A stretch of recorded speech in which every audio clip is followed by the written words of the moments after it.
up, adventurers? I'm Margaret Alice, and this is Level Up from Grinstone Gaming, the show where we talk about and demonstrate different tools and programs and materials that you can use to enhance your TTRPG experience. I'm here tonight to talk about Session 0. So before you even get to the table, we have a pre-campaign session called a Session 0 that is a good chance to meet and get everybody on the same page before you dive in to the role play. Now, this handy little book right here is one of Michael's very favorite resources for TTRPGs, and with good reason. It's a very, very great source, and it has an entire chapter on Session Zeros that outlines it pretty well. And honestly, you can find this information in lots of safety tools, a lot of places on the internet. But we're going to talk about them all tonight, and I'm going to point you in the direction of some, and if you want to implement them in your practices, we're all for it. So, what is a Session Zero? James D'Amato, author of this book, this series, actually recommends doing a little preparation prior to your Session Zero. Now, like all tables, everything is going to be dependent upon what works for you and what works for the people at your table. If you want to have some details ironed out ahead of time, that can help give you a starting place when you meet for the first time for Session Zero. This can also be helpful if you are doing character creation ahead of time and bringing basic characters to the table to talk about and get to know, or if you are basically anything else you want to have prepared beforehand to give people an idea of what to expect. The types of logistics that he suggests getting down ahead of time, let me move over to my screen share here. Made a presentation, so it's nothing fancy, but some of the logistics he recommends even before Session Zero are the system. First of all, what game you're playing. This, again, something you can come together and decide if you like, but if you have it ahead of time, at least people have an idea of what mechanics they're going to be in for, what tools they're going to have to play this game. He also recommends getting down your genre, your basic genre. Doesn't need to be super detailed at first. It can just be a general genre. That way, if you are wanting to bring characters to the table to talk about and establish relationships as part of your Session Zero meeting, it gives the players something to work with in order to build those. And right along with that, which I just realized I left off this slide, power level. That is an important thing to know. Are there any restrictions on your character creation for any reason? Like, some game masters won't allow flying species because they don't like dealing with the mechanics of flying, or some will want you to start at level 1 and go up from there. Some may want to start the game a few levels in to make it a little more exciting, especially if you have veteran players who already are comfortable and familiar with the rules and the things that go along with that.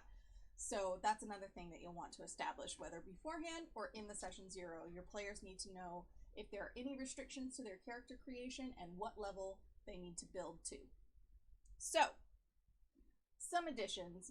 Whether you've done it ahead of time or you're coming to the table fresh, you're also going to want to talk about your genre in a little more detail.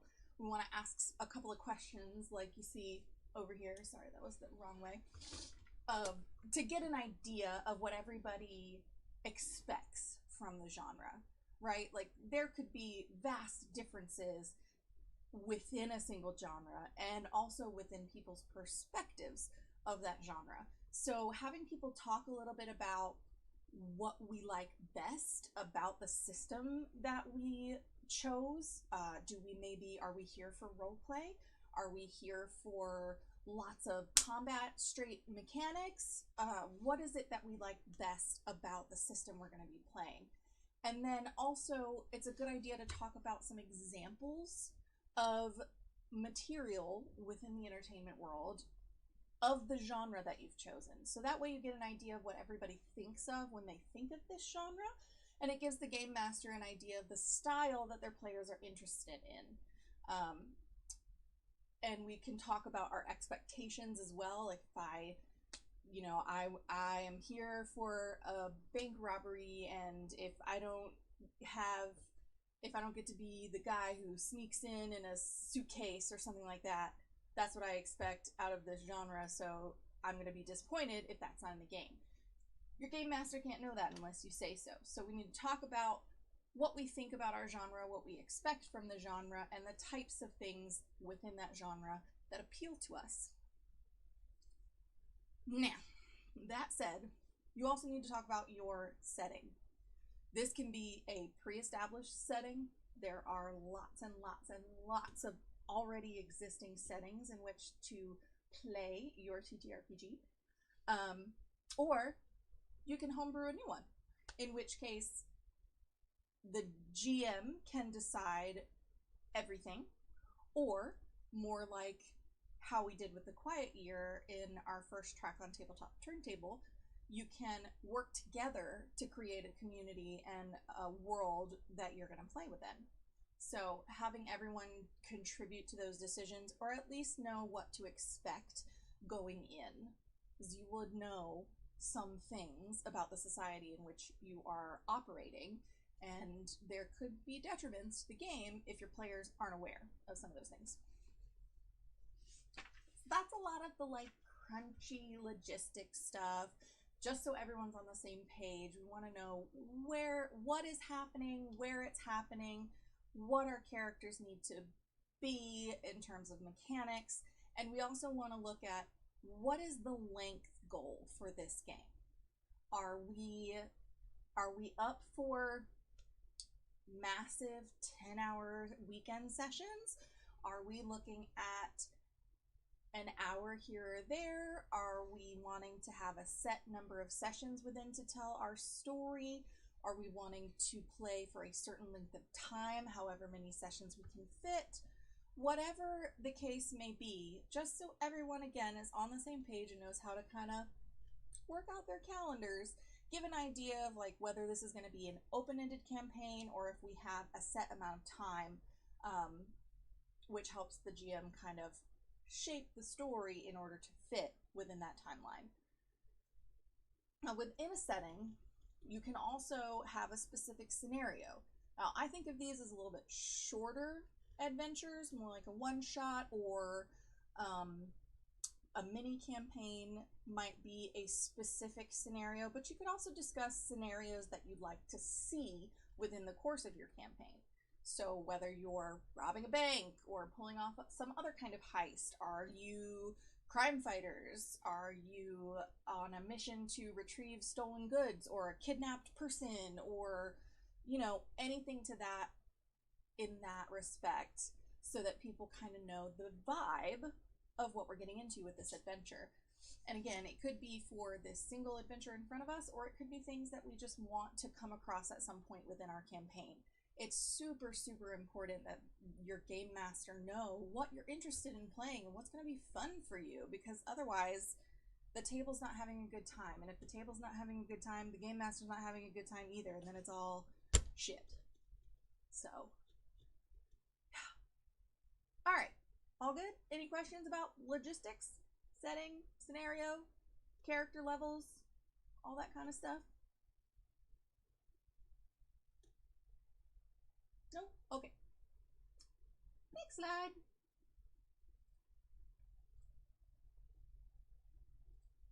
So the biggest topic that we're going to cover is tone. All of those logistic things are very important to get out of the way, and then very important not to assume.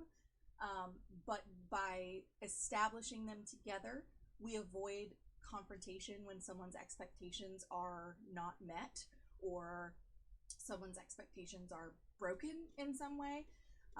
The idea is that we want everyone to have a safe and joyful experience, and we don't want anyone to be harmed at our table, right? And so the biggest thing we're going to cover is tone. Tone includes the entire vibe of your campaign. Everything from, I didn't even put comedy and drama, But that's part of tone as well. Are we going for something that is not taking itself too seriously? Are we going for an earnest, realistic reaction sort of campaign where we can have moments of comedy and drama? Are we prepared for tragedy, or do we want to stay away from that entirely and keep it very lighthearted? These are the kinds of things that can sneak up on you and really affect your players emotionally. So you want to cover that ahead of time to see what people are looking for. If you're just going for some lighthearted escapism, great. If you want to get some emotional catharsis out of it, great. Everyone just needs to agree. The more nitpicky and detailed aspects of tone include violence. Obviously, with the majority of TTRPG systems, well, I don't know if that's fair because there's like a million of them, but a lot of TTRPG systems have combat. And so what is violence's role in our campaign? Is it something that we are focused on? Are we murder hobos because sometimes you just want to kill stuff? Are we trying our best to talk our way out of a lot of situations? Do we want a mix of both? What is the role of violence? And when it comes to combat, how descriptive do we want to be? Some people, as I say, are more about the mechanics of it. They just want to roll their dice and say, I'm going to use this weapon and I'm going to roll to hit and roll my damage, and that's all I want to say. Some people like to give very flowery descriptions. As if you're familiar with Matt Mercer and Brendan Lee Mulligan and all of their sorts of things, the campaign, some people view the best couple words a game master can say as being, describe how you kill them. So decide how descriptive you and your players actually want to get. How much gore are we comfortable with? Now, Michael and I are big fans of horror films. We make horror films. We watch a lot of horror films, and we're very into special effects. So all kinds of body horror and gore and things like that are fine with us. They might not be fine with everyone else. So we need to know how much blood and guts and intestines do we want to talk about, and are there limits to what people are comfortable with? Now, we're going to get into safety tools later and how to use those tools, but in the category of violence, this might be something along the lines of, we don't want any pets to die, or we don't want to have any sexual assault or rape in this game, or I am uncomfortable with violence inflicted on children.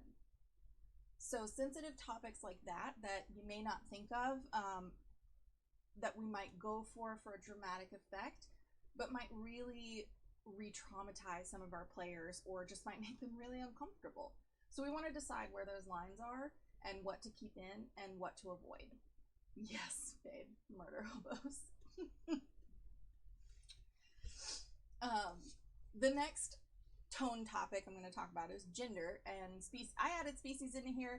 That's not really brought up in the book, but it is something to think about as well, especially in such a racially charged country. Again, do we want escapism? Do we want to deal with oppression and fight the real world in our fantasy game because it's really hard to fight out here, right?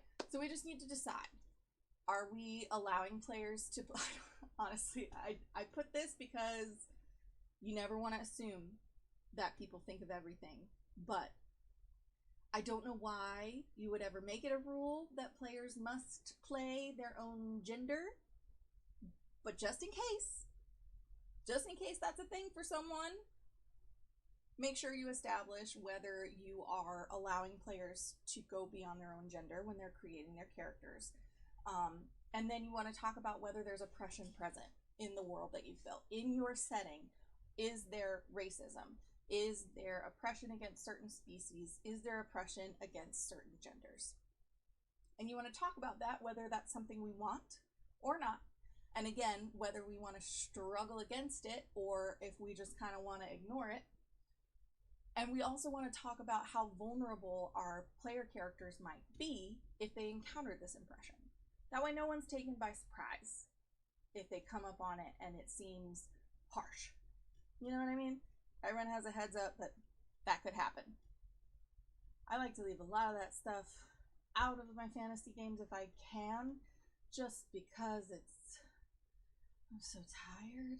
Are y'all tired? But I admit it can be also cathartic to be a social justice warrior with more success inside our fantasy plane. Again, it's whatever works for your table. You just need to discuss it as a group and decide, come to a consensus. The last topic about tone I'm going to cover is sex and romance. Do we want it? Do we even want to approach those things in our games? Or do we have enough worries and stresses about our relationships outside of the game that we don't want to bother with it? We just want to focus on the mission, and that is it. If we do want to allow romance or sex, what are the rules surrounding relationships? Do we want to limit personal, like intimate relationships to players and NPCs? Or are we open to having PCs be in relationships with each other? That's definitely something to think about because it can happen naturally. I've been in games where it does happen and two players end up in a relationship, and depending on the party and depending on the players, they could get very wrapped up in that and potentially to the detriment of everyone else at the table. So if you do want to allow that, you should take some time to talk about, you know, focus and when is appropriate to focus on that relationship and how much time you might spend with just those two characters versus the whole group, etc., etc. Again, just so nobody is caught off guard when those things happen in game. Now, sex is a different story. You can have sex without romance, obviously, and that's way easier to do because you're just passing through town. So bang that NPC and move on, right? If we want to allow that sort of thing, some of us are quite fond of flirting in our games. Almost can't help it. Looking at you, Katie. If we want to allow sex, how much physical intimacy are we comfortable with? Just like with violence and gore, we want to talk about how far we want to go on screen, right? How descriptive are we being? How much PDA are we going to talk about? Do we want to... I've not been at a table that wants to play out sex scenes, but no kink shaming. If that's your thing, if you're here to like build a brothel in your fantasy world and play out these role play sex scenes, that more power to you. You as a table just need to decide together whether that's something we're going to play out or whether we're going to cut to black, right? The sex scene fades and it is implied what happens. That's what generally we do as a house rule, is that it is allowed for you to hit on and consort with NPCs, but it doesn't happen on screen. Once it is clear that you're getting lucky, you go off and get laid, and nobody needs to hear about it. The last, like, logistical part that goes on to this, most of these things are about boundaries and safety and not re-traumatizing anyone or making anyone uncomfortable, but there are game mechanics involved too. So how do we want to deal with those? Obviously, there are a lot of combat mechanics already built in as far as violence goes, but are there also injury mechanics that we want to deal with? Is there... You know, D&D, for example, has different states of being: exhaustion, poison, things like that take a certain amount of time to get over. Do we want to have a certain amount of recovery time for damage that we take within the game?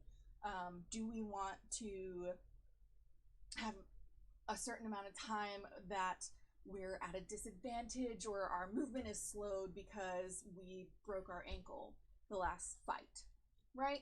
So just things you want to talk about how you're going to deal with that when it comes up so that your gameplay doesn't have to stop when it does. Similarly, you can have intimacy mechanics.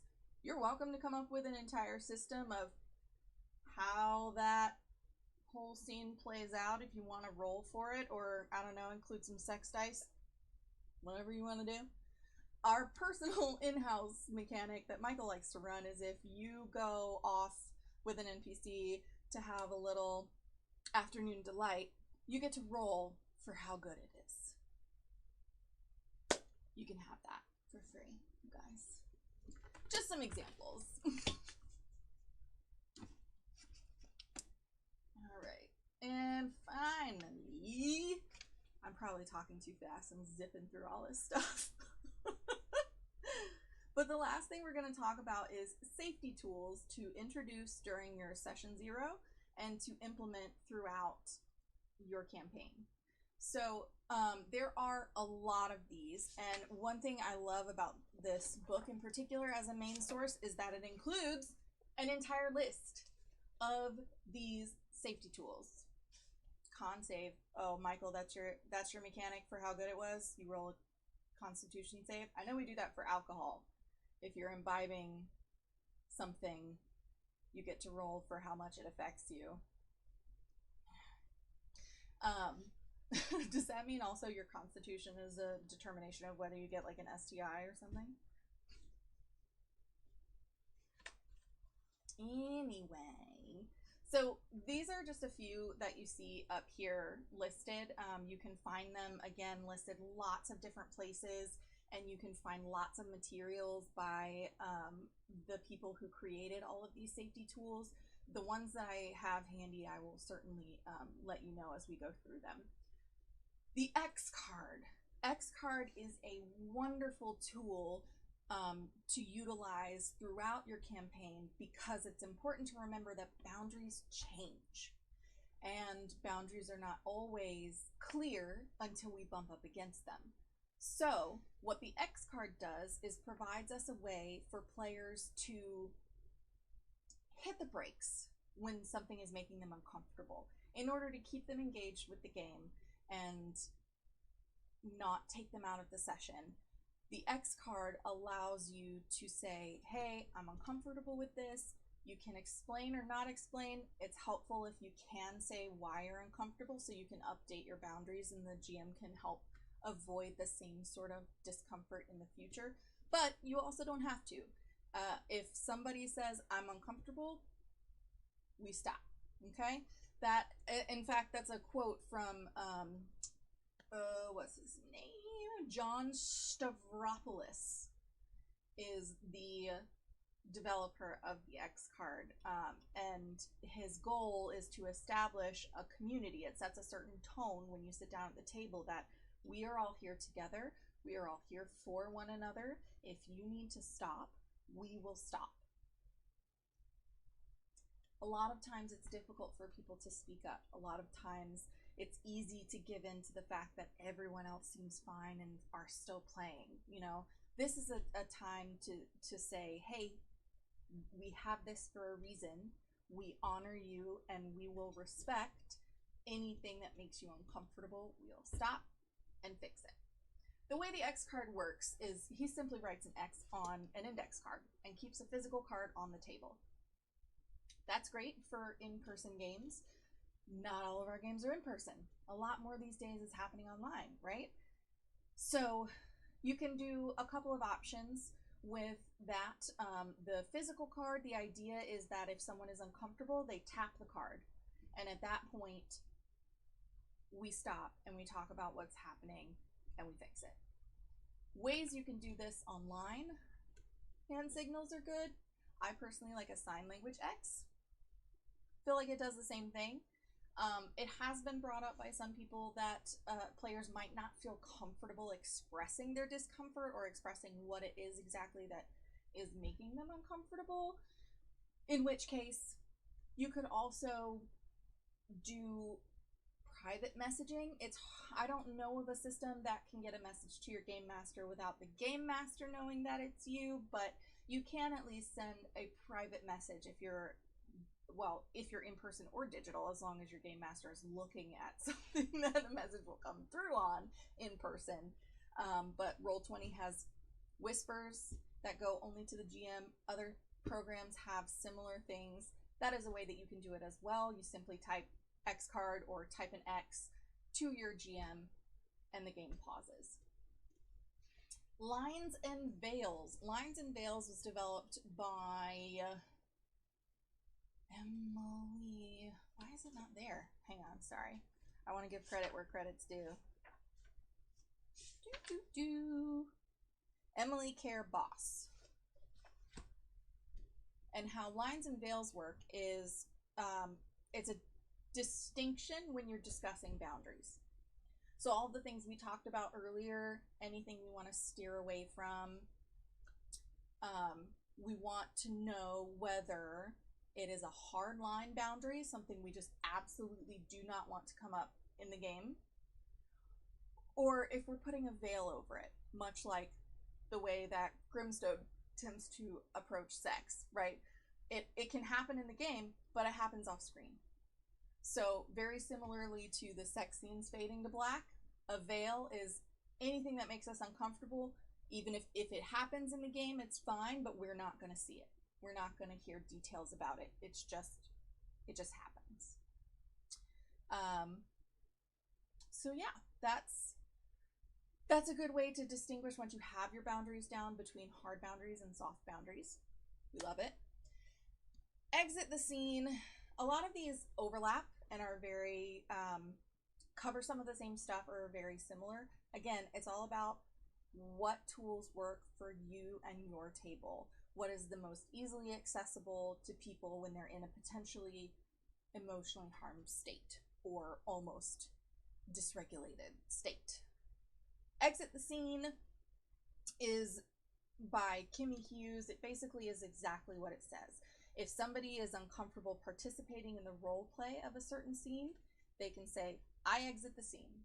And no questions asked, nobody bars them from leaving, their character exits the scene, and the scene continues to play out with everyone else present. So that's sort of a even softer boundary than a veil. If I'm okay with listening to this scene, but I don't want to be a part of it. You know, that's something you can do and just say, I exit the scene, and nobody can contest. Everyone agrees that they will not contest, I guess we should say, because this is all a covenant, right, that we are making within our community. We are committing to protecting one another.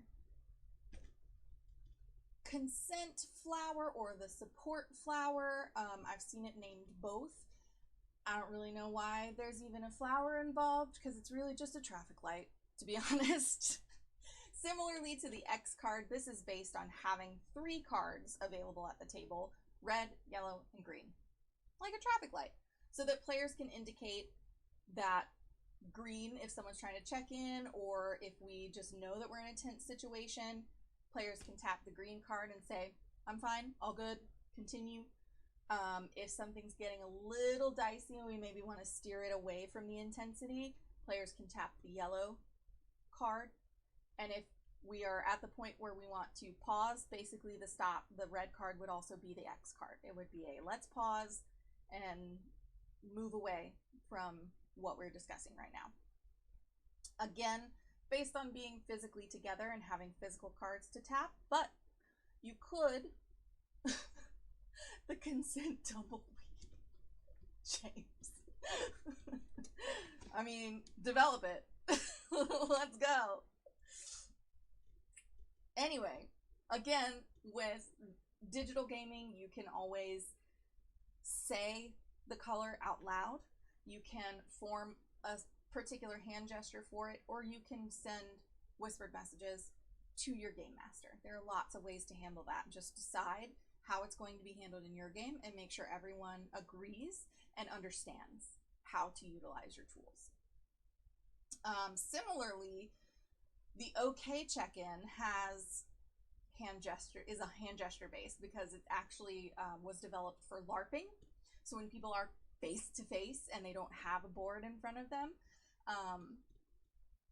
the OK check-in is really, it's awesome because it can be used by both game masters and other players to check on each other, which is really nice. So if we know, for example, if I know that another player at my table has a particular aversion to animals being harmed, and an animal is harmed in a gross way or an intense way in our game, I might look over at them and ask with my hand gesture, my okay hand gesture, if they're doing okay, if they're still all right, if that's okay with them. And the way you do that is you just make the okay symbol on your chest. I personally like to actually spell okay because of the connotations of this particular hand shape. So however you want to do it, I spell okay as a question.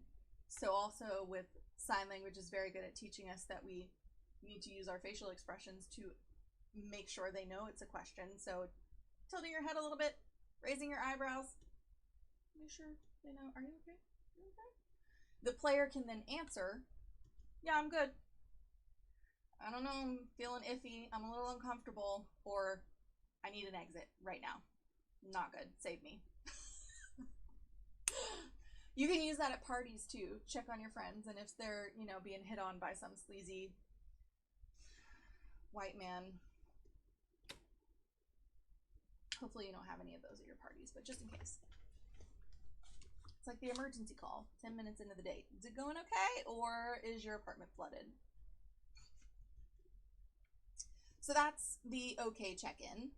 Another one that's, I think the only one we haven't covered yet is script change, which was designed by Bo Sheldon. Script change is, again, very similar in that we get the option to stop the game if something is making us uncomfortable. It just goes a little bit further using a system of rewind, pause, or fast forward. If you just need a moment, you say pause, or you can use the symbol, especially if, again, if you are at a table, you can have physical cards with the play symbol, the pause symbol, and the fast forward symbol. If you're playing virtually, you can type that out in a message, or you can say it out loud. I know it's hard to jump in because we try really hard not to interrupt each other, but if you need it, it is to be respected if you interrupt with one of these words. The idea is, if you just need a moment, pause, let me go get some water, let me take a breath, whatever it is, I just need to regulate myself for a second. Pause. If we want to fast forward is basically putting an impromptu veil on something. So fast forwarding says, I accept that this is happening in our game, but let's fast forward through it because I don't want to live it. All right. So we either fade the scene to black, fast forward to the next time that the plot picks up, do a summary, whatever it is. We move through it quickly without changing any of the events. Now, rewind. This is most true to its name, and it's a lot like the improv game that it makes me think of. However, if you're not a retconning type table, if that is something that doesn't do nice things to your brain, tends to be that way with Grimstone. We don't like to retcon if we don't have to. We like to just take what we're given and make new decisions. That's just a personal choice. So we might not use this one. We might fast forward through things instead. But if that's not a problem for you, change the script. Something just happens that makes somebody really uncomfortable, rewind. Make a new choice. So the improv game I'm speaking of, I don't know if any of you have ever played it or seen it on Whose Line Is It Anyway? I know they played it on there a lot, where it's basically the same thing. They're doing a scene, and at some point, someone throws in again or do-over, something like that. So whatever the last person just said in the scene, they have to make a different choice, say something else. So it's very similar, and you can, when you take it as a fun, challenging improv exercise, it no longer becomes, it's no longer a burden or a nuisance or, you know, a challenge to have to protect people. Yeah? So we think of it like a game. It's just an opportunity to come up with an even more creative, even better choice. So if something is happening that we really just can't handle, if that the same person who is uncomfortable with animal cruelty, somebody kicks a puppy, I check on them, they're like, okay, they're like, no, I'm not. They or I or the game master, anyone can say, rewind. instead of kicking that puppy, that person misses and kicks the leg of a really hard metal table or something and breaks their toes. Anything, literally anything. As you know, anything goes in TTRPGs so long as we're all on board. And that is about all I've got for you guys. I hope that you will take these tools and utilize them to make your TTRPG experience better and safer for everyone at your table. If you have any questions about any of those, as I mentioned, you can find tons and tons of information online. I don't want to seem like I'm just coming up with these things or if I'm an expert in any way, but we are happy to answer any questions that you have to the best of your ability. And I will try probably to gather up some of these links to the safety tools that were mentioned here and add them in the comments or the video description later so that you can go directly to their source. But for now, I know I'm a little bit shorter than the usual hour. Hope you don't mind. But unless anybody has anything else, I'm gonna call it a night. Thanks for stopping by. Never stop playing.